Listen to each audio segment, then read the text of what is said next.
ಎಲ್ಲಾ ಹಾನಿಯಿಂದ ಕೂದಲನ್ನು ರಕ್ಷಿಸುತ್ತೆ. ಬರೀ Amrit noni reach root premium hair oil. ರಾಜ್ಯ ಸರ್ಕಾರ ಯಾವುದೇ ಮುಂದಾಲೋಚನೆ ಇರಲಾರದೆ ಪ್ಲಾನಿಂಗ್ ಇರಲಾರದೆ ಗ್ಯಾರಂಟಿ ಅಂತ ಘೋಷಿಸಿ ಆ ಗ್ಯಾರಂಟಿಗಳನ್ನು ಅರ್ಧಮರ್ಧ ಮಾಡಿ ಇವತ್ತು ಜಗತ್ತಿನಾದ್ಯಂತ ಎಲ್ನಿನೋ ಮತ್ತು ಜಾಗತಿಕ ಯುದ್ಧ ಇತ್ಯಾದಿ ಕಾರಣದಿಂದ ಅನೇಕ ರೀತಿಯಾದಂತಹ ತೊಂದರೆಯನ್ನ ಜನ ಅನುಭವಿಸ್ತಾ ಇದ್ದಾರೆ. ಅದರಲ್ಲಿ ತೀವ್ರ ಬರಗಾಲ ಜಗತ್ತಿನ ಬಹಳ ದೇಶಗಳಲ್ಲಿ, ನಮ್ಮ ದೇಶವೂ ಸಹಿತ ಬಹಳ ದೇಶಗಳಲ್ಲಿ ಬರಗಾಲ ಬಿದ್ದಿದ್ದರಿಂದ ಎಲ್ನಿನೋ ಪರಿಣಾಮವಾಗಿ ಅನೇಕ ಕಡೆ ಬೆಳೆಗಳು ಎಷ್ಟು ಬರಬೇಕಾಗಿತ್ತು, ಅಂದ್ರೆ ಅಗ್ರಿಕಲ್ಚರಲ್ ಪ್ರೊಡ್ಯೂಸ್ ಎಷ್ಟು ಬರಬೇಕಾಗಿತ್ತು ಅಷ್ಟು ಬರಲಿಲ್ಲ. ಇದರ ಪರಿಣಾಮವಾಗಿ ಮೋದಿ ಸರ್ಕಾರ ಬಹಳಷ್ಟು ಪ್ರಯತ್ನವನ್ನ ಮಾಡಿ ಸಹಿತ ನಾವು ಬೆಲೆಯನ್ನು ನಿಯಂತ್ರಣ ಪ್ರಯತ್ನವನ್ನ ಮಾಡ್ತಾ ಇದ್ದೇವೆ, ಮುಂದೂ ಮಾಡ್ತೇವೆ. ಅದರ ಅವೈಲೇಬಿಲಿಟಿನೇ ಕಮ್ಮಿ ಆಗಿರೋದ್ರಿಂದ ಜಗತ್ತು ಮತ್ತು ಭಾರತದಲ್ಲಿ ಈಗಾಗಲೇ ಜನ ತೊಂದರೆ ಅನುಭವಿಸ್ತಾರೆ. ಅದು ನೈಸರ್ಗಿಕ, ಇದು ಮಾನವ ನಿರ್ಮಿತವಾಗಿ ಇವರು ಬಂದ ನಂತರ ಎರಡನೇ ಬಾರಿ ಪೆಟ್ರೋಲ್ ಡೀಸೆಲ್ ಬೆಲೆಯನ್ನು ಜಾಸ್ತಿ ಮಾಡ್ತಾ ಇದ್ದಾರೆ. ಇದರದ್ದು ಕ್ಯಾಸ್ಕೇಡಿಂಗ್ ಇಫೆಕ್ಟ್. ನೀವು ಗ್ಯಾರಂಟಿ ಏನು ಕೊಟ್ಟಂಗಾಯ್ತು ಅಂತ ನಾನು ಪ್ರಶ್ನೆ ಮಾಡ್ತೀನಿ. ನೀವು 3.5 ರೂಪಾಯಿ ಜಾಸ್ತಿ ಮಾಡಿದ್ರಿ, ಈಗ ನ್ಯಾಚುರಲಿ ಬಸ್ ದರ ಜಾಸ್ತಿ ಆಗುತ್ತೆ, ಹಾಲ್ ದರ ಜಾಸ್ತಿ ಆಗುತ್ತೆ, ಉಳಿದ ಎಲ್ಲ ತರಕಾರಿ ಬೇಳೆ ಕಾಳುಗಳು ಸೇರಿದಂತೆ ಅಕ್ಕಿ ಎಲ್ಲವೂ ಸಾರಿ ಜಾಸ್ತಿ ಆಗುತ್ತೆ. ಕ್ಯಾಸ್ಕೇಡಿಂಗ್ ಇಫೆಕ್ಟ್ ಇದು. ಹಾಗಾಗಿ ಸರ್ಕಾರದ ಬಡ ವಿರೋಧಿ ನೀತಿಯನ್ನು ನಾನು ತೀವ್ರವಾಗಿ ಖಂಡಿಸ್ತೇನೆ. ಮತ್ತು ಇದು ಎರಡನೇದು, ಸರ್ಕಾರ ದಿವಾಳಿ ಆಗಿರೋ ಕಾರಣದಿಂದ ಈ ಕ್ರಮಕ್ಕೆ ಕೈ ಹಾಕಿದ್ದಾರೆ. ಮತ್ತು ಇದರ ಜೊತೆಗೆ ಇನ್ನೊಂದು ಸಂಗತಿ ನಾನು ಹೇಳೋದೇನಂತಂದ್ರೆ, ಕರ್ನಾಟಕದಲ್ಲಿ ಇವರು ಎಷ್ಟೇ ಗ್ಯಾರಂಟಿ ಅಂತ ಬಡ್ಕೊಂಡ್ರು ಸಹಿತ ಜನ ಇವರನ್ನ ತಿರಸ್ಕಾರ ಮಾಡ್ಯಾರ ಮುಂದಿನ ಚುನಾವಣೆಯಲ್ಲಿ. ಹಾಗಾಗಿ ಜನರ ಮೇಲೆ ದ್ವೇಷ ಸಾಧಿಸುವಂತಹ ಕಾರಣದಿಂದ ಇದನ್ನು ಮಾಡಿದ್ದಾರೆ. ಇದೊಂದು ಬಡ ವಿರೋಧಿ, ಜನರನ್ನ ಒಂದು ಕೈಯಿಂದ ಕೊಟ್ಟು ಇನ್ನೊಂದು ಕೈಯಿಂದ ಕಿತ್ತುಕೊಳ್ಳುವಂತಹ ಸರ್ಕಾರ. ಜನರ ಗಾಯದ ಮೇಲೆ ಬರೆ ಎಳೆದಿದೆ. ಇಡೀ ದೇಶದಲ್ಲಿಯೇ ಡೀಸೆಲ್ ಮತ್ತು ಪೆಟ್ರೋಲ್ ಬೆಲೆ ಕರ್ನಾಟಕದಲ್ಲಿ ಜಾಸ್ತಿ ಆಗಿದೆ, ಇಡೀ ದೇಶದಲ್ಲಿಯೇ. ಮತ್ತು ಈ ಟ್ಯಾಕ್ಸ್ ಅನ್ನ ಕರ್ನಾಟಕ ಸರ್ಕಾರ ತಕ್ಷಣ ಹಿಂತಕ್ಕೋಬೇಕು ಅನ್ನುವಂಥ ಆಗ್ರಹವನ್ನ ಮಾಡ್ತಾರೆ. ಹಿಂದೆ ಕೇಂದ್ರ ಸರ್ಕಾರದ ಬೆಲೆ ಇದೇ ಮುಖ್ಯಮಂತ್ರಿ ಈಗ ಯಾವ ನೈತಿಕತೆ ಅಲ್ಲ, ಅವ್ರು ಅವಾಗ ಒಂದು ವೆಹಿಕಲ್ ಅನ್ನ ಇಟ್ಕೊಂಡು ಶವರ ರೀತಿಯಲ್ಲಿ ಮೆರವಣಿಗೆ ಮಾಡಿದ್ರು.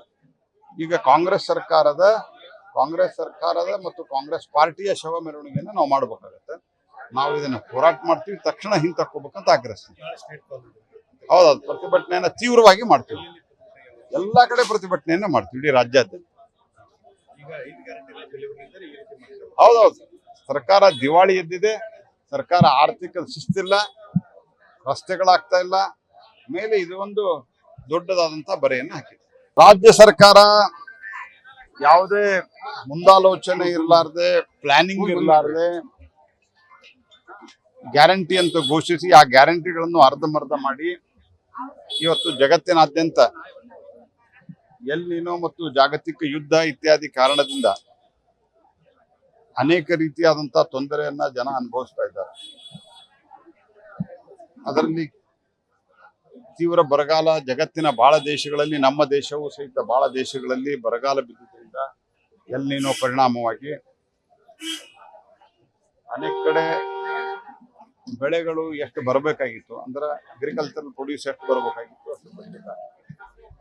ಇದರ ಪರಿಣಾಮವಾಗಿ ಮೋದಿ ಸರ್ಕಾರ ಬಹಳಷ್ಟು ಪ್ರಯತ್ನವನ್ನ ಮಾಡಿ ಸಹಿತ ನಾವು ಬೆಲೆಯನ್ನು ನಿಯಂತ್ರಣ ಪ್ರಯತ್ನವನ್ನ ಮಾಡ್ತಾ ಇದ್ದೇವೆ, ಮುಂದೂ ಮಾಡ್ತೇವೆ. ಅದರ ಅವೈಲೇಬಿಲಿಟಿನೇ ಕಮ್ಮಿ ಆಗಿರೋದ್ರಿಂದ ಜಗತ್ತು ಮತ್ತು ಭಾರತದಲ್ಲಿ ಈಗಾಗಲೇ ಜನ ತೊಂದರೆ ಅನುಭವಿಸ್ತಾರೆ. ಅದು ನೈಸರ್ಗಿಕ, ಇದು ಮಾನವ ನಿರ್ಮಿತವಾಗಿ ಇವರು ಬಂದ ನಂತರ ಎರಡನೇ ಬಾರಿ ಪೆಟ್ರೋಲ್ ಡೀಸೆಲ್ ಬೆಲೆಯನ್ನು ಜಾಸ್ತಿ ಮಾಡ್ತಾ ಇದ್ದಾರೆ. ಇದರದ್ದು ಕ್ಯಾಸ್ಕೇಡಿಂಗ್ ಇಫೆಕ್ಟ್. ನೀವು ಗ್ಯಾರಂಟಿ ಏನು ಕೊಟ್ಟಂಗಾಯ್ತು ಅಂತ ನಾನು ಪ್ರಶ್ನೆ ಮಾಡ್ತೀನಿ. ನೀವು 3.5 ರೂಪಾಯಿ ಜಾಸ್ತಿ ಮಾಡಿದ್ರಿ, ಈಗ ನ್ಯಾಚುರಲಿ ಬಸ್ ದರ ಜಾಸ್ತಿ ಆಗುತ್ತೆ, ಹಾಲ್ ದರ ಜಾಸ್ತಿ ಆಗುತ್ತೆ, ಉಳಿದ ಎಲ್ಲ ತರಕಾರಿ ಬೇಳೆ ಕಾಳುಗಳು ಸೇರಿದಂತೆ ಅಕ್ಕಿ ಎಲ್ಲವೂ ಸಾರಿ ಜಾಸ್ತಿ ಆಗುತ್ತೆ. ಕ್ಯಾಸ್ಕೇಡಿಂಗ್ ಇಫೆಕ್ಟ್ ಇದು.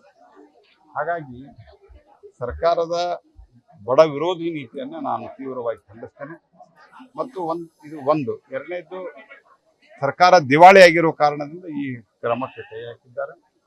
ಮತ್ತು ಇದರ ಜೊತೆಗೆ ಇನ್ನೊಂದು ಸಂಗತಿ ನಾನು ಹೇಳೋದೇನಂತಂದ್ರೆ, ಕರ್ನಾಟಕದಲ್ಲಿ ಇವ್ರು ಎಷ್ಟೇ ಗ್ಯಾರಂಟಿ ಅಂತ ಬಡ್ಕೊಂಡ್ರು ಸಹಿತ ಜನ ಇವ್ರನ್ನ ತಿರಸ್ಕಾರ ಮಾಡ್ಯಾರ ಮೊನ್ನಿನ ಚುನಾವಣೆಯಲ್ಲಿ. ಹಾಗಾಗಿ ಜನರ ಮೇಲೆ ದ್ವೇಷ ಸಾಧಿಸುವಂತಹ ಕಾರಣದಿಂದ ಇದನ್ನು ಮಾಡಿದ್ದಾರೆ. ಇದೊಂದು ಬಡ ವಿರೋಧಿ, ಜನರನ್ನ ಒಂದು ಕೈಯಿಂದ ಕೊಟ್ಟು ಇನ್ನೊಂದು ಕೈಯಿಂದ ಕಿತ್ತುಕೊಳ್ಳುವಂತಹ ಸರ್ಕಾರ. ಜನರ ಗಾಯದ ಮೇಲೆ ಬರೆ ಎಳೆದಿದೆ. ಇಡೀ ದೇಶದಲ್ಲಿಯೇ ಡೀಸೆಲ್ ಮತ್ತು ಪೆಟ್ರೋಲ್ ಬೆಲೆ ಕರ್ನಾಟಕದಲ್ಲಿ ಜಾಸ್ತಿ ಆಗಿದೆ, ಇಡೀ ದೇಶದಲ್ಲಿಯೇ. ಮತ್ತು ಈ ಟ್ಯಾಕ್ಸ್ ಅನ್ನ ಕರ್ನಾಟಕ ಸರ್ಕಾರ ತಕ್ಷಣ ಹಿಂತಕ್ಕೋಬೇಕು ಅನ್ನುವಂಥ ಆಗ್ರಹವನ್ನ ಮಾಡ್ತಾರೆ. ಹಿಂದೆ ಕೇಂದ್ರ ಸರ್ಕಾರದ ಬೆಲೆ ವಿರುದ್ಧ ಇದೇ ಮುಖ್ಯಮಂತ್ರಿ ಉಪಮುಖ್ಯಮಂತ್ರಿಗಳು ಹೋರಾಟ ಮಾಡಿದ್ರು. ಈಗ ಯಾವ ನೈತಿಕ ನನ್ನ ಜೀವನದಲ್ಲಿ ನಾನು ಮಾತ್ರವಲ್ಲ, ನನ್ನ ಕೂದಲು ಕೂಡ ಆಗಿರ್ಬೇಕು ಸ್ಟ್ರಾಂಗ್ ಅಂಡ್ ಸ್ಟೈಲಿಶ್. ಬರೀ Amrit noni reach root premium hair oil ನೊಂದಿಗೆ. Rich root premium hair oil. ಅಲ್ಲ, ಅವ್ರು ಅವಾಗ ಒಂದು ವೆಹಿಕಲ್ ಅನ್ನ ಇಟ್ಕೊಂಡು ಶವರ್ ರೀತಿಯಲ್ಲಿ ಮೆರವಣಿಗೆ ಮಾಡಿದ್ರು. ಈಗ ಕಾಂಗ್ರೆಸ್ ಸರ್ಕಾರದ ಮತ್ತು ಕಾಂಗ್ರೆಸ್ ಪಾರ್ಟಿಯ ಶವ ಮೆರವಣಿಗೆಯನ್ನು ನಾವು ಮಾಡಬೇಕಾಗತ್ತೆ. ನಾವು ಇದನ್ನ ಹೋರಾಟ ಮಾಡ್ತೀವಿ, ತಕ್ಷಣ ಹಿಂತಕ್ಕೋಬೇಕಂತ ಆಗ್ರಹಿಸ್ತೀವಿ. ಹೌದೌದು, ಪ್ರತಿಭಟನೆಯನ್ನ ತೀವ್ರವಾಗಿ ಮಾಡ್ತೀವಿ. ಎಲ್ಲಾ ಕಡೆ ಪ್ರತಿಭಟನೆಯನ್ನ ಮಾಡ್ತೀವಿ, ಇಡೀ ರಾಜ್ಯಾದ್ಯಂತ. ಈಗ 5 ಗ್ಯಾರಂಟಿ ಬೆಲೆ ವಿರುದ್ಧ ಈ ರೀತಿ ಮಾಡ್ತಾರೆ. ಹೌದೌದು, ಸರ್ಕಾರ ದಿವಾಳಿ ಎದ್ದಿದೆ. ಸರ್ಕಾರ ಆರ್ಥಿಕ ಶಿಸ್ತಿಲ್ಲ, ರಸ್ತೆಗಳಾಗ್ತಾ ಇಲ್ಲ. ಮೇಲೆ ಇದು ಒಂದು ದೊಡ್ಡದಾದಂತಹ ಬರೆಯನ್ನು ಹಾಕಿದೆ. ಅನುಕ್ಷಣದ ಸುದ್ದಿಗಳಿಗಾಗಿ ವಿಸ್ತಾರ ನ್ಯೂಸ್ ಯೂಟ್ಯೂಬ್ ಚಾನೆಲ್ ಸಬ್ಸ್ಕ್ರೈಬ್ ಮಾಡಿ.